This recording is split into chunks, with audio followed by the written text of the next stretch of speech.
¿De qué se trata esto del final de la Segunda Guerra Mundial, Adrián? Bueno, para ser preciso, el 8 de mayo, en pocos días más, se va a celebrar, se va a recordar el 72 aniversario del fin de la Segunda Guerra Mundial en el teatro bélico de Europa. La Segunda Guerra Mundial después continuó hasta agosto en el Teatro Pacífico, hasta que Estados Unidos le regaló 2 bombitas atómicas en Hiroshima y Nagasaki a los japoneses, que también finalmente se rindieron. Pero los hechos dicen que, efectivamente, el 8 de mayo de 1945, Alemania y todos sus aliados se rindieron incondicionalmente ante los aliados de Gran Bretaña, Francia, Estados Unidos y la ex Unión Soviética, y terminó con eso la Segunda Guerra Mundial.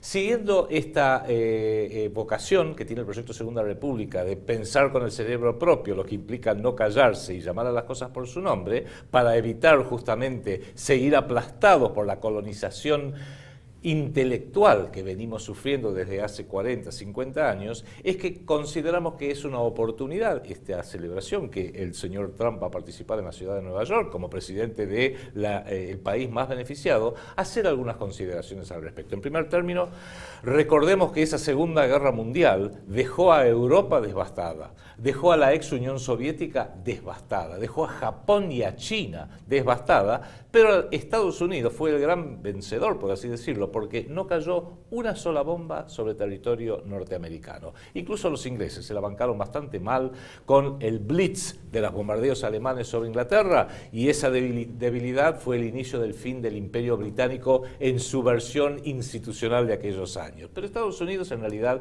sufrió poco, sufrió en la pérdida de sus hombres que lucharon en los dos frentes, tanto el Pacífico como el europeo, y en el material bélico que aportó.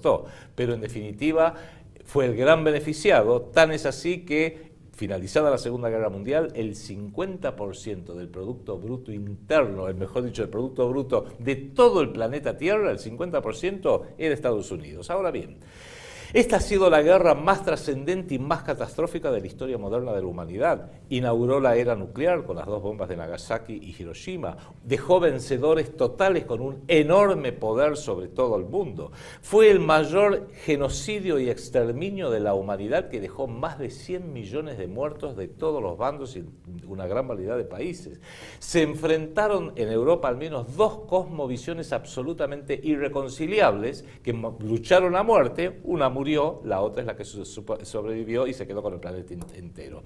Se inauguró el mundo bipolar, ese del cual el general Perón trató de mantenernos separados, ni yanquis ni marxistas, peronistas, hagamos algo diferente, pero aún así a Perón también lo terminaron derrotando. Y se produjo esa travestía jurídica de Nuremberg, de que los aliados fueran juez y parte en esa guerra. Pero bueno, es el mundo moderno que también nos dejó las Naciones Unidas, el Fondo Monetario Internacional, el Banco Mundial, el Banco Interamericano de Desarrollo, la globalización y todo lo demás que usted conoce. Ahora bien, esta guerra, que felizmente apenas afectó en lo material a la República Argentina y a nuestro continente iberoamericano, sin embargo se pueden sacar algunas consecuencias que son muy importantes para justamente sacarnos de encima esta colonización intelectual, espiritual, esta guerra psicológica que se viene debatiendo sobre todo el planeta desde hace 72 años. Porque, claro, recordemos que en realidad las potencias victoriosas, Estados Unidos, Gran Bretaña y la ex Unión Soviética, han sido adversariales, incluso enemigos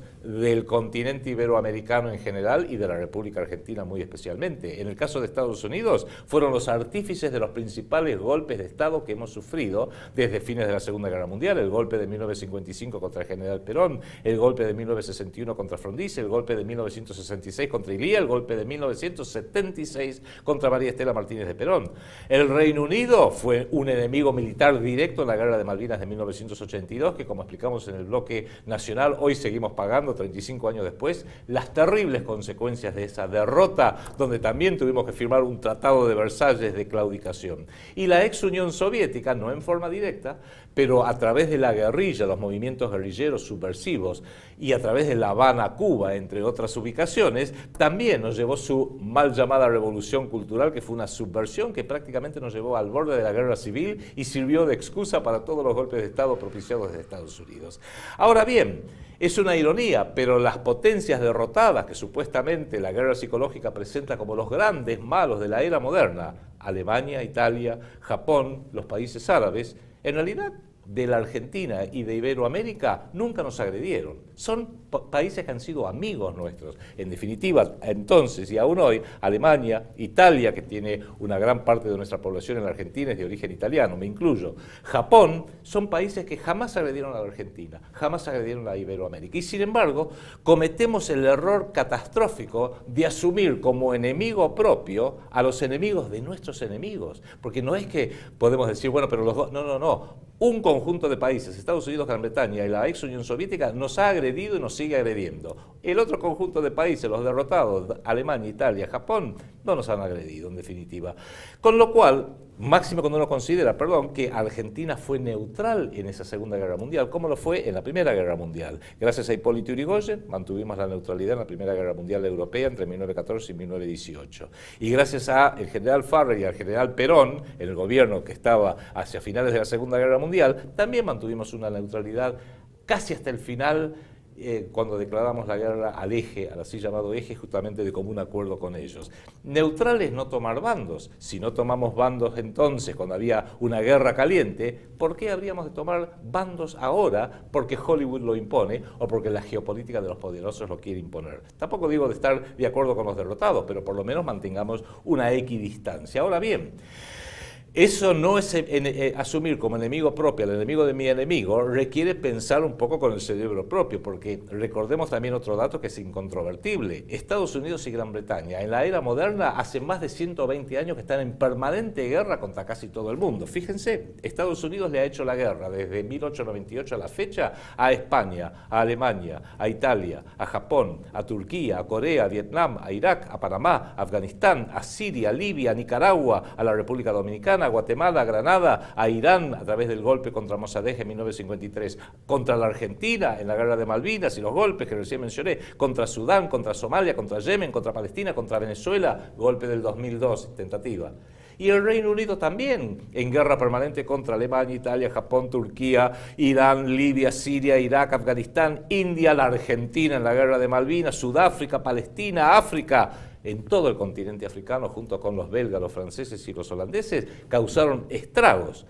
Notable, estas grandes potencias, lideradas por Norteamérica, por Estados Unidos y por Gran Bretaña, siempre han mantenido una guerra encarnizada contra todo país, en cualquier parte del mundo, que haya puesto el trabajo en el centro de la vida social y haya combatido a la usura, teniendo un banco central independiente, un banco central no dependiente de Rothschild, como dice y explica una y otra vez mi colega Enrique Romero. Y fíjese, nuevamente, Alemania, Italia, Japón, Libia, la Argentina de Perón, Irán, Siria, Egipto, países que mantenían una independencia monetaria para tener una moneda que sirviera como moneda crédito y no como moneda débito. Acá, ya que mencioné la Primera Guerra Mundial, donde gracias a don Hipólito Yrigoyen también mantuvimos la neutralidad ante esa contienda europea, conviene hacer un poquito de historia. Ustedes saben que terminada la Primera Guerra Mundial, que la perdió el Imperio Alemán, Austria-Hungría y el Imperio Otomano Turco, que en ese momento controlaba casi todo Medio Oriente y el norte de África, se firman una serie de tratados que fueron tratados de paz de claudicación. El más conocido es el Tratado de Versalles, por eso en el bloque nacional mencionábamos a los tratados de Menem y Cavallo como el Versalles argentino, según lo explica el doctor Julio Carlos González. El Tratado de Versalles, 1919, le impuso las condiciones de paz a Alemania. Y hubo otros tratados, notablemente el de Saint-Germain, que le impuso las condiciones de paz a Austria, y el de Sèvres, que le impuso las condiciones de paz al Imperio Otomano Turco. Ahora, fíjense algunas de las condiciones.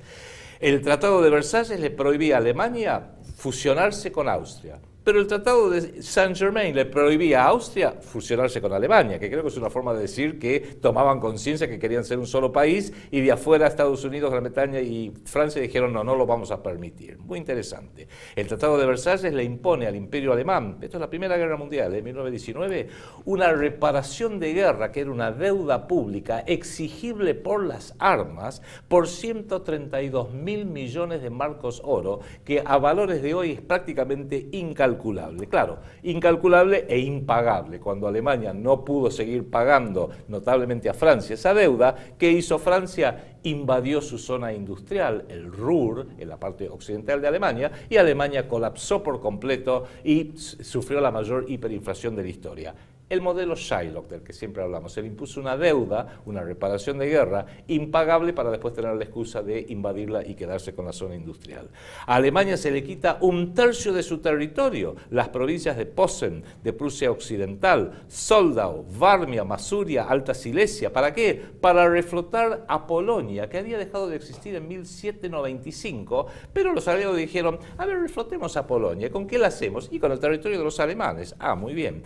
Le dejaron un cachito de Prusia que estaba separado del resto de Alemania, la famosa Prusia Oriental, a través de un corredor ferrovial que terminaría siendo en 1939 el disparador de la Segunda Guerra Mundial. Le quitaron otra parte de Silesia y se la dieron a otro país que inventaron, Checoslovaquia. Ajá. A pesar de que hubo plebiscitos en estos pueblos que querían ser parte de Alemania, los aliados dijeron, no, de ninguna manera, ustedes van a hacer lo que le decimos nosotros. Le entregaron las ciudades alemanas de Eupen y Malmedy a Bélgica, la ciudad de Memel, prusiana, a Lituania. Todo bajo la dirección de un geógrafo, el señor Isaias Bauman, presidente de la Sociedad Geográfica Norteamericana, que fue uno de los principales fundadores en 1919 del Council on Foreign Relations, el famoso CFR, Consejo de Relaciones Exteriores, que nosotros decimos una y otra vez, fue y sigue siendo el cerebro del mundo. Hay una anécdota muy interesante, estaban dibujando mapas, el nuevo mapa de Europa, cortando por acá, por allá, y perdieron un río, no encontramos el Weigel, hasta que un subordinado le dijo, señor Bauman, el Weigel es el nombre alemán de lo que nosotros conocemos como el Vístula, por donde está Varsovia. Ah, ahora entiendo. O sea, no tenía la más remota idea de lo que estaban haciendo, pero redibujaron el mapa. Ni les digo cómo redibujaron el mapa de Medio Oriente, mandato de Palestina para Gran Bretaña, Líbano y Siria para los franceses, etc. A Alemania la condenaron a tener una fuerza armada máxima 100.000 combatientes, una marina de guerra chiquitita, nada de fuerza aérea, al país del Barón Rojo, Primera Guerra Mundial, nada de fuerza aérea. Le quitaron todas sus colonias de ultramar, Tanganjika, África Sudoccidental, Namibia, Camerún, ¿se acuerda del famoso hincha de Camerún? Camerún, Nueva Guinea, Samoa.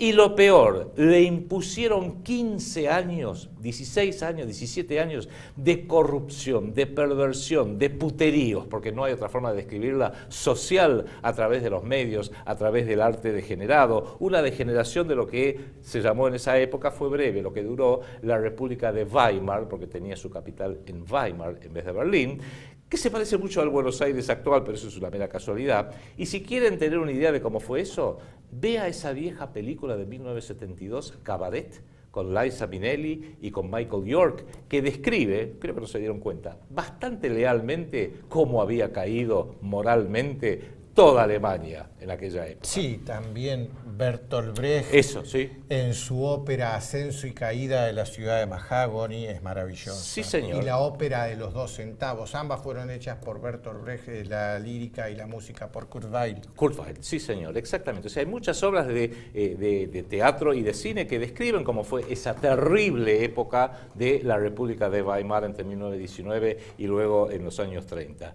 Ahora, la pregunta que todos tenemos que hacernos es, ¿qué esperaban los aliados que harían los alemanes? ¿Que se iban a quedar en el molde? La oprobiosa Paz de Versalles, impuesta en 1919 por el Reino Unido, Francia y Gran Bretaña, son el padre y la madre de Adolfo Hitler, del nazismo, de la militarización exacerbada de Alemania y de Europa.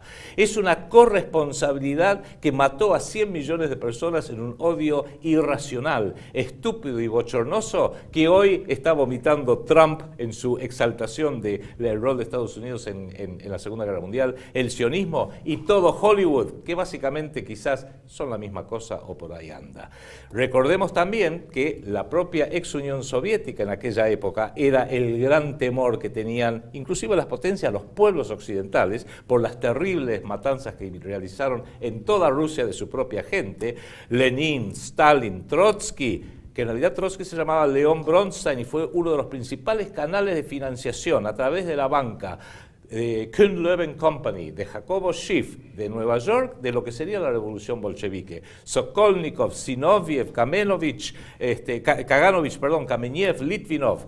En Alemania, Rosa Luxemburgo y Karl Liebknecht, del grupo espartaquista, eran todos grupos subversivos de armas tomar muy duro, que son los que en definitiva llevaron al caos que terminó en la derrota de Alemania por la caída de su propio frente interno. O sea, tenemos que aprender de la historia propia y de la historia ajena. Como dice una canción de Lito Nebbia muy buena sobre la vida de Eva Perón, si la historia la escriben los que ganan, eso quiere decir que hay otra historia, la verdadera historia. No sé si la otra historia es la verdadera historia, pero como mínimo hay que escuchar la historia del otro bando, la historia de los que ganaron y de los que perdieron, para que usted saque su conclusión y no se la impongan con sus documentales, el History Channel, Hollywood o lo que quieren los grandes medios de difusión que usted crea para que después justifique todas las matanzas con nuevamente más de 100 millones de personas que se produjeron desde 1945 a la fecha y que no se las podemos achacar ni a Alemania, ni a Italia, ni a Japón, ni a los que perdieron esa guerra.